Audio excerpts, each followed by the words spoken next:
Welcome to this introduction to financial modelling. In this session, we will cover what is a financial model, what are the uses of financial models, what do different model structures look like, and how to use Excel efficiently. We'll look at Excel options, keyboard shortcuts, and tips for formula writing.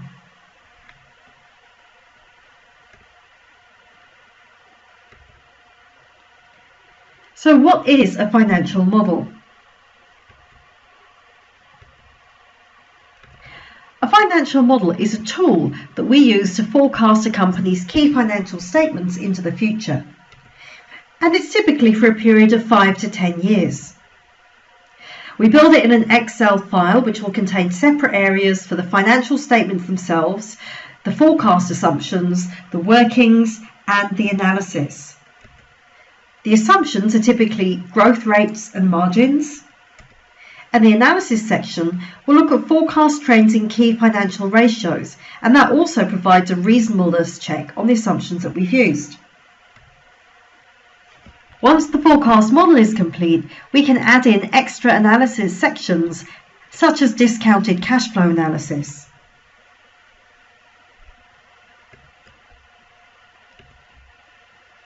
Let's look at uses of financial models next. There are many different uses. Forecasting, budgeting, valuation, restructuring, credit analysis, and also investment decisions. Models can be structured differently. The two classic styles are tower style, where all information is on one spreadsheet, or book style, also known as matrix style, where each financial statement and other sections of the model have a separate spreadsheet. Here's an example of a book style model. You can see, if you look at the tabs at the bottom, that each section of the model is on a different worksheet. In this book style model, you can see we have an introduction sheet, a control sheet, income statement, balance sheet, cash flow statement, calculations, a debt working sheet, and a ratios calculation sheet. Each section of the model is on a different worksheet in the file. Now let's look at how to use Excel efficiently. We'll begin by looking up how best to set up Excel for efficient modelling. Before you start modelling, it is helpful to adjust some of the default Excel options, and you'll find those within File, Excel Options. Let's look at how to change the settings in Excel. We need to access the File tab on the ribbon. To do that with the keyboard, you can hit the Alt key. We can then type the letter F, which has now been activated. From there, we need to activate Options, so the letter T. And then we have our first page, the General section of the options. Within here, I would recommend turning off the Show Mini toolbar on selection and turning off the Enable Live Preview. To turn selections on and off, you can click them with a mouse, or you can tab to the relevant box, press the space bar to tick and untick, or you can see that each option has a single underlined letter. If you type Alt and the underlined letter, here I'm typing Alt M, that too ticks and unticks that option.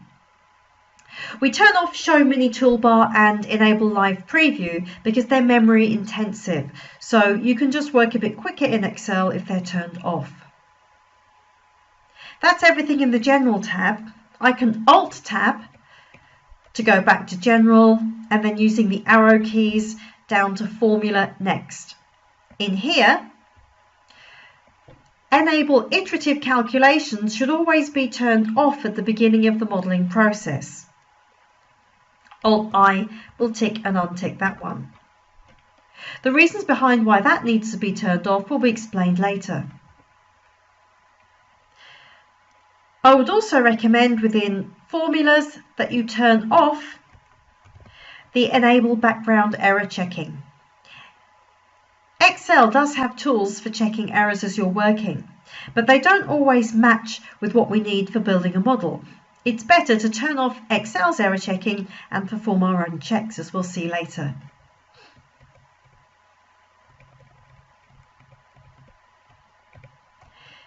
Next, down to the advanced section. In here, I recommend unticking the after pressing enter move selection down. When we're modelling, more often than not, we're working across a row rather than down a column. And this is the option that automatically ensures that when you press enter, the cell selection drops down a row. So it's useful to take it off. The next useful one to check is allow editing directly in cells. We make sure that that one is off. It's a minor change, but it means that as you're typing in a formula to the cell, the letters or numbers that you're typing appear in the formula bar rather than on the spreadsheet. It can be clearer to read them like that. Next, extend data range formats and formulas. Also recommended that we turn that one off.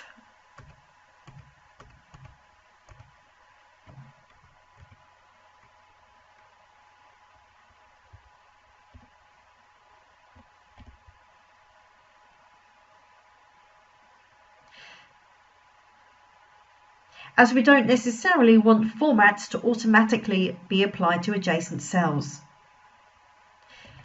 Finally, enable autocomplete for cell values. Make sure that one is off. This just ensures that Excel doesn't try to guess words as you're typing them in, which is not especially useful when you're building a model. That's everything in Excel options. Once you've made all desired changes, you can hit Tab until the OK button is activated. It will turn blue, and press Enter. Here's a reminder of some of the key changes that I showed you within Excel options for formulas and advanced.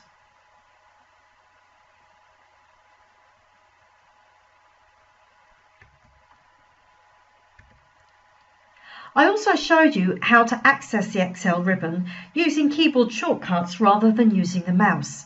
Using keyboard shortcuts makes you work faster and more efficiently. So, to access the commands on the ribbon, I pressed the Alt key. That then showed a highlighted number or letter against each of the various tabs. You then press the letter on the keyboard, matching to the section of the ribbon that you want, and then continue matching the letter on the toolbar buttons until you've accessed the tool that you want.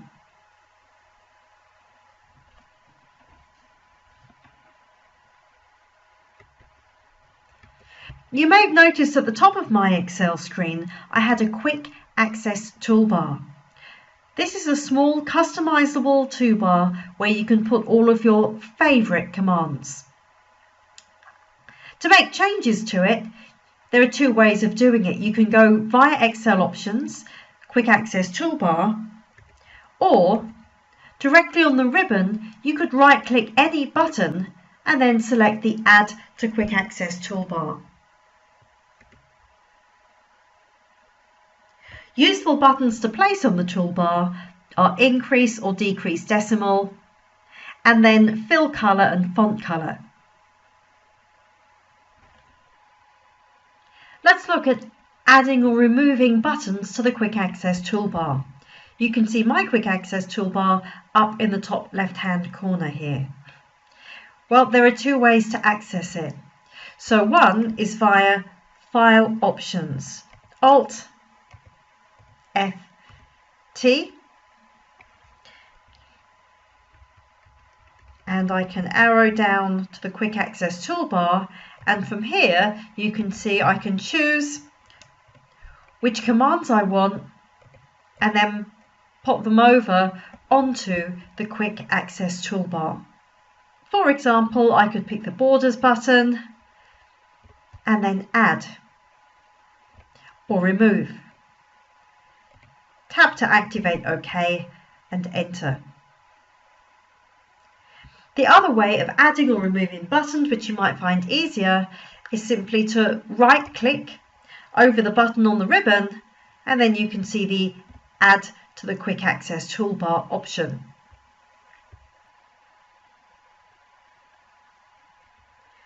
To activate those buttons, hit the Alt key, and you can see each button will be given a number. So Alt followed by the number, and you access the command.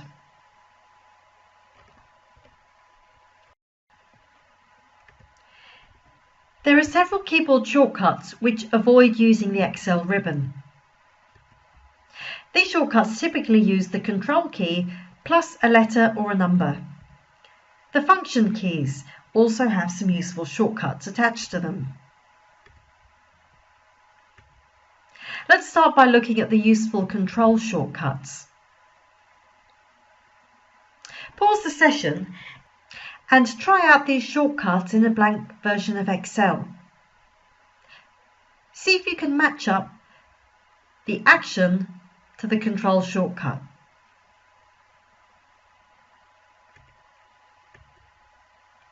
Control B is to bold. Control C is copy. Control D is copy down the contents of the cell above. Control O is open file. Control P is print. Control R is copy right. Control S is save. Control U is underline. Control V is paste. Control W is close file. Control X is cut. Control Y is redo. And last but by no means least, Control Z, undo.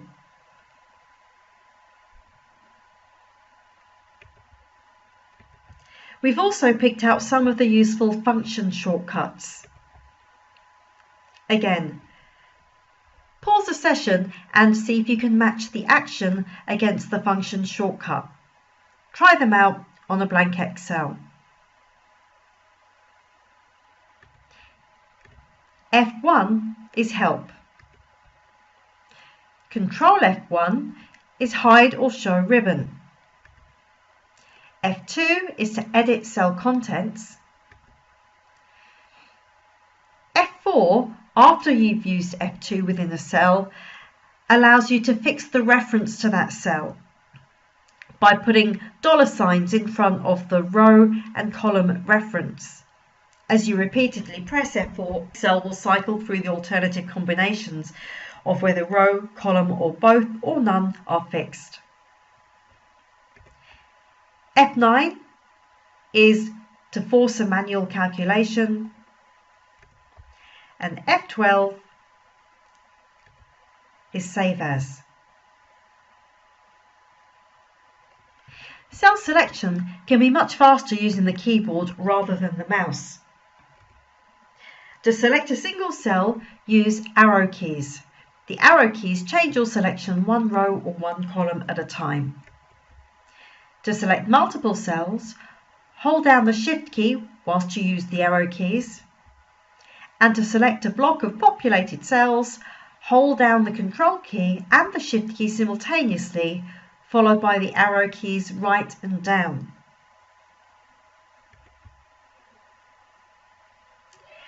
I'll demonstrate with an example.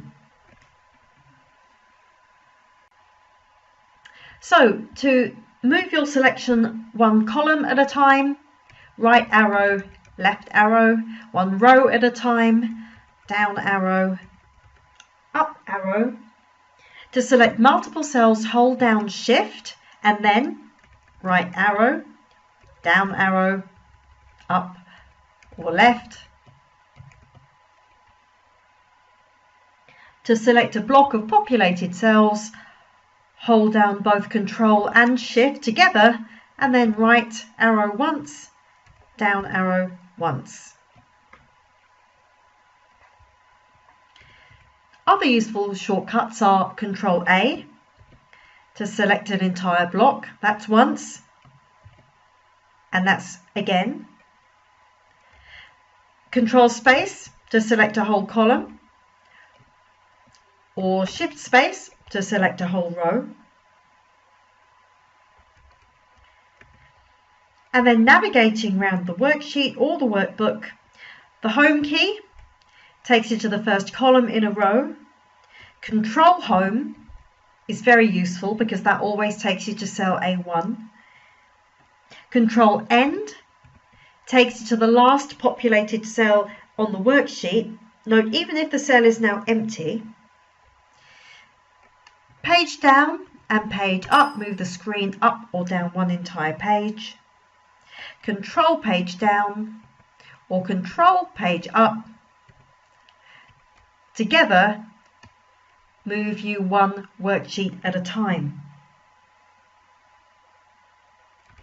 Finally, if we combine just Control and the arrow keys, so if I do a Control right here, that jumps you to the end of the selection, or Control down, Control left, or Control up. Useful to jump blocks of numbers.